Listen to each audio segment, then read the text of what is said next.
बिस्मिल्लाहिर्रहमानिर्रहीम। अस्सलाम वालेकुम नाज़रीन, मैं हूं डॉक्टर अली और आप देख रहे हैं मेरा फेसबुक और यूट्यूब चैनल। नाज़रीन, बहुत अहम खबर है, ख़ास तौर पर भारत की जानिब से जो हालिया दिनों में पाकिस्तान के साथ लाइन ऑफ कंट्रोल पर चपकलत शुरू की गई है, वहाँ से जो दरअंदाजी शुरू की गई है, उस हवाले से भारत ने अब एक पाकिस्तान के खिलाफ फॉल्स फ्लैग ऑपरेशन किया है।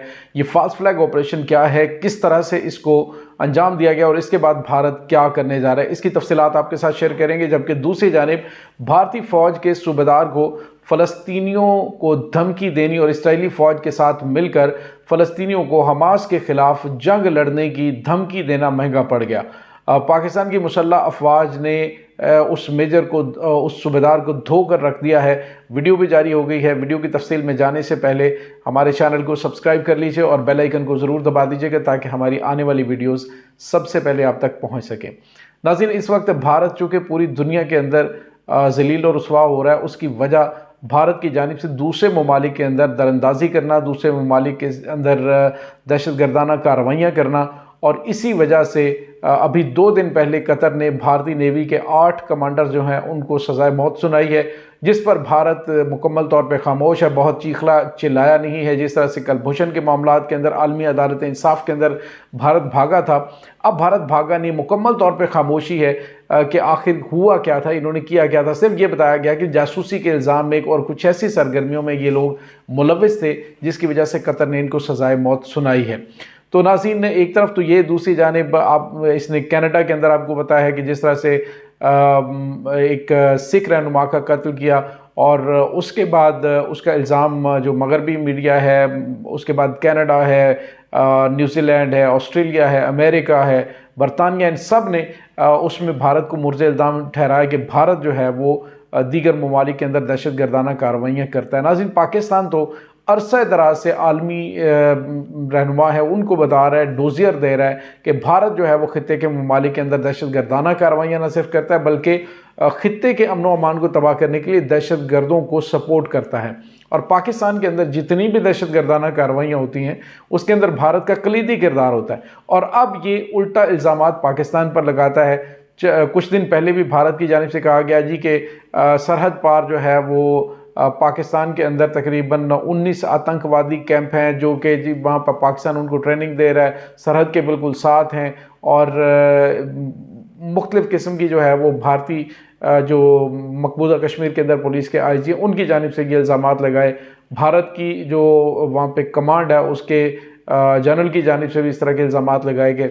और नाज़रीन, अब जो है वो भारत ने 2 दिन पहले जो एक भूंडी हरकत करने की कोशिश की, सियालकोट के जफरवाल सेक्टर में उसने दरअंदाजी शुरू की और पाक फौज की जानिब से उसका मुंह तोड़ जवाब दिया गया। और आप इनसे कोइंसिडेंट देखिए कि भारत के अंदर भारतीय मीडिया पर एक उनका सूबेदार है वो धमकियां दे रहा था और लोगों को कह रहा था जी कि हम जो है वो इसराइल जाएंगे और वहाँ पे जिहादी हैं जो मुसलमान, उनको कत्ल करेंगे, इसराइल के साथ मिलकर कत्ल करेंगे, इसराइली फ़ौज में शामिल होंगे।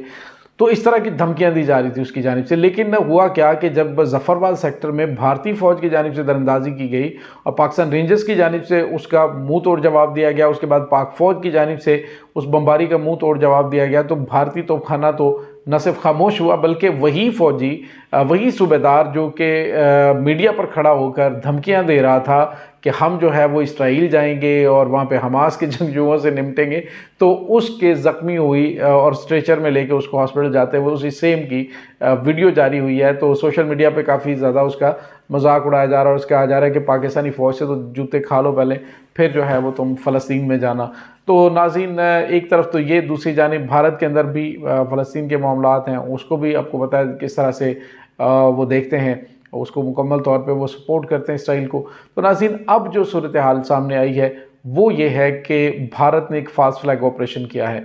हुआ कुछ यूँ था कि वादी नीलम से ताल्लुक़ रखने वाले 5 नौजवान जड़ी बूटियाँ इकट्ठी करने के लिए घर से निकले और एक दिन गुजर गया, वो वापस नहीं पहुँचे। तो उनके घर वालों ने पुलिस स्टेशन में रिपोर्ट करवाई कि हमारे बच्चे जो है वो गायब हैं, वो गए थे घर से जड़ी बूटियों की तलाश में। यानी होता ही है कि कश्मीर जो की वादी है वहाँ पे कुछ ऐसी नायाब जड़ी बूटियाँ मिल जाती हैं जिनको वो बेचकर अपना गुजर बसर करते हैं और उनको उससे जो है वो कुछ अद्वियात के अंदर इस्तेमाल किया जाता है। लेकिन नाज़रीन, भारत ने क्या किया, वो 5 नौजवान जो है वो गलती से सरहद पार करके भारतीय एरिया के अंदर चले गए।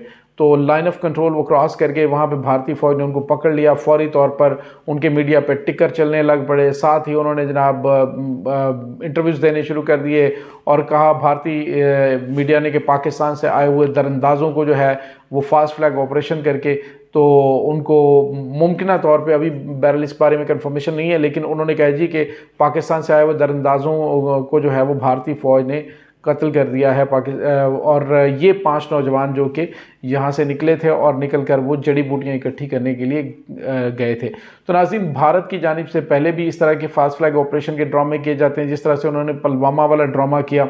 बाद में जो उनके अपने ही तजिया निगार हैं और बाद फैक्ट फाइंडिंग के जब रिपोर्ट सामने आई तो पता चला कि उसमें भारत की मोदी सरकार जो है वो शामिल थी और उसने ये फास्ट फ्लैग ऑपरेशन किया था ताकि अपने इलेक्शंस के अंदर जो है वो बर्तरी हासिल करने के लिए पाकिस्तान दुश्मनी को हवा दे। और उसके बाद आपने देखा कि 27 फरवरी वाला जो वाक़या हुआ, फिर भी इनको जूते खाने पड़े।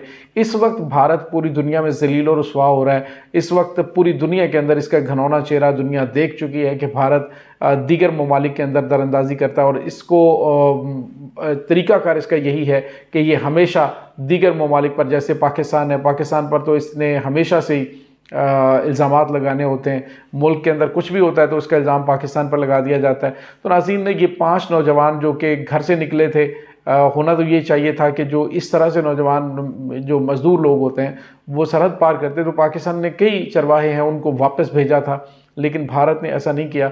भारत ने उन 5 नौजवानों को इस अपनी जो नफ़रत की भेंट चढ़ाया है और वो 5 नौजवान मुमकिन तौर पर जो है वो अभी कंफर्मेशन नहीं है, लेकिन मुमकिन तौर पर इस फास्ट फ्लैग ऑपरेशन के ज़रिए उनको निशाना बनाकर उनके पास बंदूकें रखेंगे, कुछ करेंगे, तस्वीरें मीडिया पर जारी की जाएंगी, देखें भारतीय फ़ौज ने बड़ा तीर मार लिया।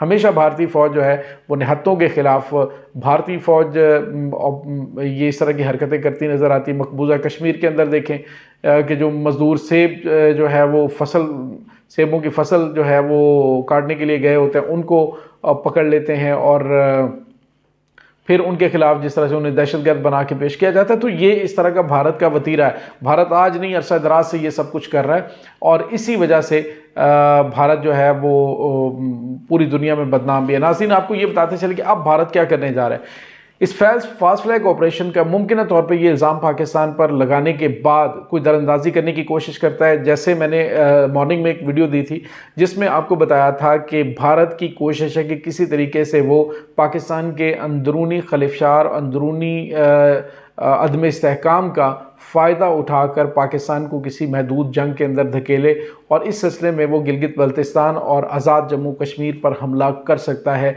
ऐसी इत्तलात सामने आ चुकी हैं और अब भारत की जानिब से कहा गया है कि पाकिस्तान से आए 5 जो दरअंदाज हैं, पाकिस्तान की जानिब से आए वो 5 दहशतगर्दों को उन्होंने पकड़ लिया है और फास्ट फ्लैग ऑपरेशन जो है इस के ज़रिए अब भारतीय मीडिया के अंदर शोर मचाया जा रहा है। तो नाज़रीन, अब भारत जो है इसके बाद इस तरह की कोई कार्रवाई कर सकता है। पाकिस्तान की मुसल्लह फ़ौज हमेशा की तरह तैयार है। अगर दुश्मन की जानिब से कोई इस तरह की घिनौनी हरकत करने की कोशिश की गई तो उसको मुंह तोड़ जवाब दिया जाएगा और पहले भी दिया गया है, अब भी दिया जाएगा। तो ये कुछ इस वक्त चल रहा है और लाइन ऑफ कंट्रोल पर जो कशीदगी बढ़ रही है, यूँ लग रहा है कि जैसे एक तरफ मशरिक़ वस्ता के अंदर हालात ख़राब हैं तो दूसरी जानिब यहाँ पे पाकिस्तान को एंगेज करने की कोशिश की जा सकती है। इस तमाम सूरत हाल के बारे में आपका क्या कहना है, कमेंट सेक्शन में अपने ख्यालात का इजहार ज़रूर कीजिएगा। इसके साथ ही डॉक्टर अली को इजाज़त दीजिए। अल्लाह वारिस।